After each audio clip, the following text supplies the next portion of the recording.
धौलापुर एक छोटा शांत गांव था। हर सुबह मंदिर में आरती होती थी और लोग वहीं जमा होते थे।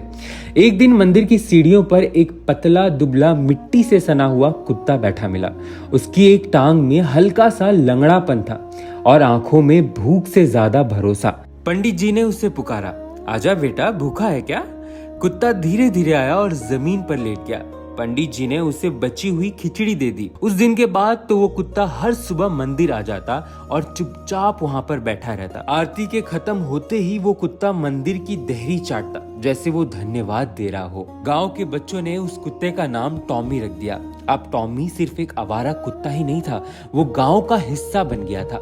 वो बच्चों के साथ भागता, बूढ़ी औरतों की चप्पलें लाके देता और शाम को मंदिर की दहलीज पर ही सो जाता। कई बार बाहर से कुत्ते भी आते, लड़ाई करते, लेकिन टॉमी चुपचाप उन्हें देखता रहता।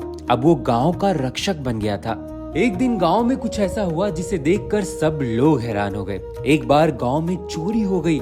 रात को मंदिर के दान पत्र में कोई पैसे चुराने आया। तभी टॉमी जोर जोर से भौंकने लग गया और जैसे ही चोर भागने लगा तो टॉमी ने उसका पांव पकड़ लिया। इतनी ही देर में गांव वाले भागते हुए मंदिर पहुंच गए और उन्होंने चोर को धर के पकड़ लिया। टॉमी की बहादुरी देखकर गांव वाले ने टॉमी को मंदिर का पहरेदार घोषित कर दिया। एक बरसात की रात टॉमी मंदिर नहीं आया। पंडित जी को बहुत चिंता हुई।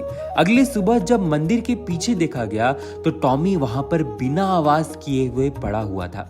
उसने अपनी आखिरी सांस मंदिर की दहलीज पर ही ली थी।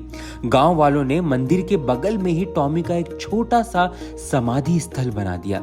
एक पत्थर पे लिख दिया गया, यहाँ पर सोया है टॉमी, वही टॉमी जिसने बिना बोले हमारे गांव की रक्षा की थी। कुछ महीने बीते और उसके बाद गांव में एक नया छोटा सा कुत्ता आने लग गया। वही सीढ़ियों पर बैठता, वही मंदिर के आरती के वक्त शांत रहता और मंदिर की दहलीज को चाटता। पंडित जी मुस्कुराए और कहने लगे, लगता है कि हमारा टॉमी फिर से वापस आ गया है। दोस्तों, इस कहानी की एक ही सीख है कि जानवर भाषा से नहीं, भाव से जुड़े होते हैं और वफादारी कभी नहीं मरती, बस एक रूप बदल लेती है। टॉमी की समाधि पे अब रोज फूल चढ़ाए जाते और मंदिर में आने वाले बच्चों को पंडित जी टॉमी की कहानियां सुनाया करते थे। एक दिन उसी गांव में एक पत्रकार आया और किसी ने उस पत्रकार को टॉमी की कहानी सुना दी। उसने पूरी बात रिकॉर्ड की और उसके बाद उसे सोशल मीडिया पर डाल दिया। फिर क्या था, ये देखते देखते न्यूज वायरल हो गया। थोड़ी दिनों बाद लोग दूर दूर से टॉमी की समाधि देखने आने लगे। अब उसी समाधि पर टॉमी की संगमरमर से मूर्ति बनाई गई।